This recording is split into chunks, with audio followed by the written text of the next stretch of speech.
Hello and welcome to another edition of Executive Corner Expert Talks. I'm James Preston for 𝐊𝐚𝐥𝐤𝐧𝐞 TV, and in this episode we're taking a close look at ASX-listed Lineas Technologies, which is a company that provides cloud-based solutions to transform static video into hyper-personalised video experiences, with its globally patented and world-first video virtualization engine. To shed more light on Lineas Technologies, I'm joined by the CEO of the company, Chris Richardson. Chris, a very good afternoon to you. And good afternoon to you as well. Thanks for having me on. Well, Chris, great to have you here today. Let's begin with some of Lineas's recent developments, which included raising $4 million to fund growth initiatives. A really impressive continuation of the work completed throughout the June quarter into development, delivery, and also commercialization. Can you give us a bit of insight onto exactly how that $4 million is going to be utilized? Yeah, of course. Really, it's all focused on driving revenue growth. Specifically, there are a couple areas that we're going to touch on. The first is converting existing clients to revenues. The second of which is expanding the teams, growing direct sales, pre-sales, marketing, sort of all the people side of things that makes the business work and grow. Investing in marketing directly, activity for our SaaS products. Expanding our platforms and our services to provide better and better products for our clients.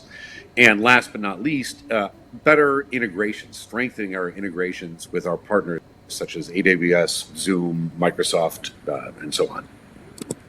Yeah, brilliant. Sounds like an extremely comprehensive take on how to work that money into the best possible product for what you're doing. Now, at Lineas, you're also creating unparalleled value across the internet video industry with this world-first video virtualization engine. But for those who might not be aware of exactly what that is, can you break it down for us in pretty simple terms? And also, how do you see the transformative power of what you're doing working in with the internet video industry, which is just growing at a rapid rate? Yeah, video is everywhere. It's ubiquitous. It's huge. It's I think currently 93% of internet traffic is video. So how do I make it as possible? I guess the way to think about this is that we're all used to using video, watching video every day, but the video files themselves, you download a video or rent a video, large kind of inflexible objects, right? You can't really work with them the way you work with a text file or a book or something. And the whole production, processing, security, and broadcasting, like all the back end of making video work is inflexible and expensive, right? And our clients have large, valuable archives that are hard to monetize. Customers a demand for personalization. That's where the internet has led everybody, whether that's your news feed on Facebook or recommendations on Netflix. What we're doing is taking that to the next level for video and providing really, truly personalized video experience on a per user level, but also solving that inflexibility and cost issue for the entire video production chain from camera to playout. It's really all about making all the world's video accessible as data, something that computers process and do amazing with that has never been possible before because of the structure of video files. Now, when we talk about hyper-personalized videos, could you break it down for me? So let's say if somebody is particularly interested in cooking, for example, is there a way that your system creates some sort of an algorithm, or how does it work to get a certain video in front of that person that has a specific interest? How do you do that? That's actually a great question. It's less about getting the specific video in front of them. It's more about getting the exact piece of the video that they want. Right. Today, if you go and search for a recipe for how to cook chicken cacciatore or something, you'll get 6,000 hits on YouTube. But if you say, for example, if I'm a university student and there are a bunch of lectures recorded in the classroom from a bunch of different professors, teaching assistants across the university, and I'm studying for an exam and I didn't understand what my professor was saying when he was talking about pick a topic, photo, I can go in and say, show me all the TA recordings where they're talking about photosynthesis and get those 2 minutes, 3 minutes, 5 minutes across the entire university's library, across the dozens or hundreds or thousands of recordings, and get exactly the 2 minutes, 5 minutes, 10 minutes that I need that are valuable to me. And that applies across things like education and business and sports. Imagine going in and instead of watching the sports broadcast that's for you by your local broadcaster, you can say, okay, my favorite team is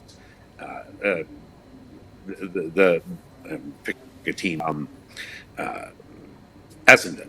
And I only want highlights if Essendon is in the news today, and just get that piece of things.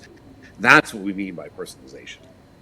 Yeah, wow. I mean, it almost seems like a modern version of the old school sort of tagging and filing system of, well, we spoke about this back in 1995. Here's the next time we interviewed a certain person here in 2001, and it's all streamlined with your process. So I find that really fascinating that you've done that.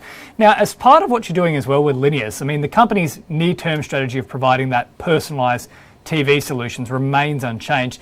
How are the developments fostering on this end, and how do you see them emerging for the next couple of years, for example?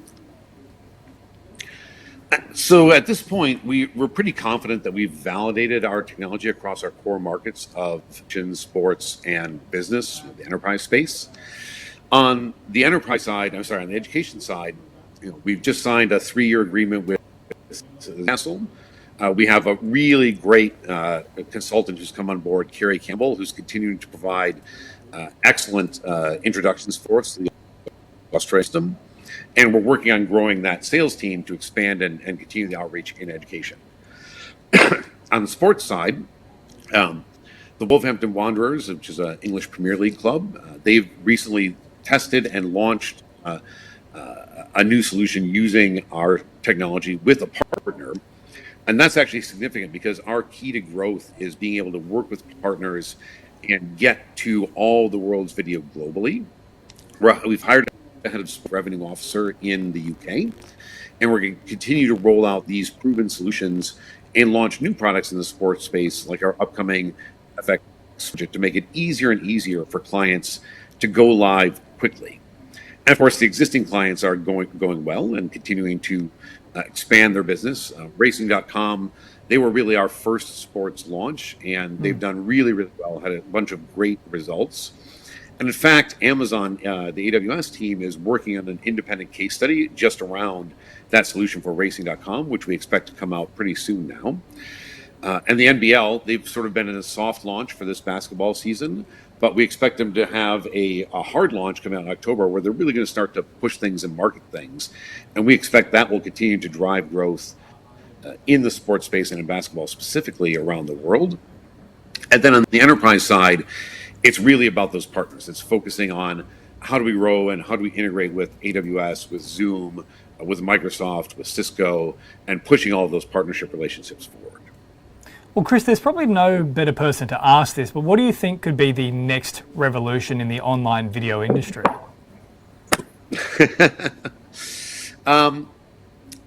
Next is a funny question. I guess it depends on how far in the future you think next is. I mean, in many ways, so Lineus is here today with our video virtualization technology, but we're just getting started. If you think about technology rollouts, we're far less than 1% of the video the world today in terms of penetration. Nobody knows who Lineus is, and nobody knows his personalization capability is there.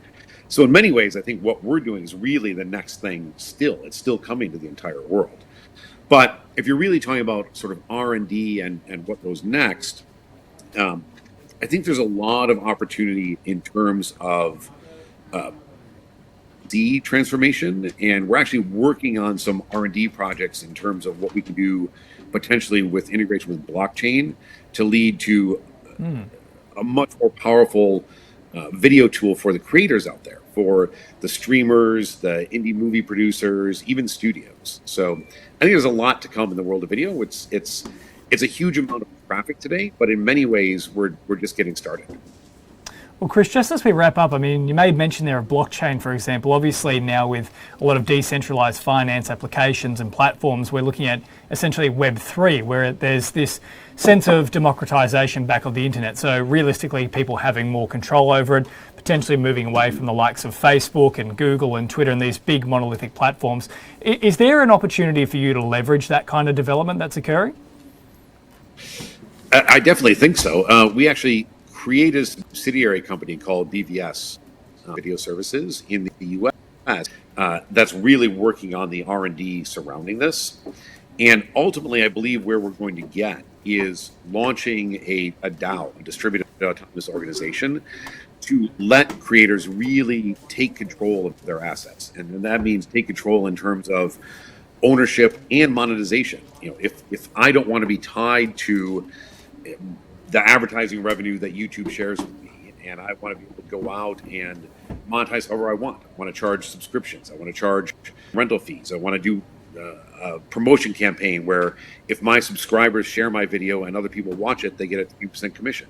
The ability to control my own video and to do it in that new ecosystem, right? The as you said, not in a monolithic way, but in a distributed autonomous organization. I think, like I said, we're still in the R&D phases, but I'm very, very, very optimistic that this is going to result in transformative levels of income for the content creators and a lot more flexibility in terms of what they actually do. Look, all sounds like fantastic things for the future, that is for sure. Chris, terrific to have your company today, and really interesting to hear about the developments at Lineous Technologies. I'm sure you'll continue to grow and also come up with more incredible innovations moving forward. So hopefully we can catch up soon and stay across exactly what they are. Yeah, I will look forward to it. And once again, thanks for having me on. This is always great. Well, thank you, Chris. That's Chris Richardson, CEO of Lineous Technologies. And if you missed any part of the interview or you'd like to browse our extensive catalogue of expert talks, simply head across to the YouTube channel, 𝐊𝐶𝐞 Media. Right, that is it for this edition of Expert Talks. Remember, stay tuned and, of course, stay apprised and invest wise with 𝐊𝐶𝐞.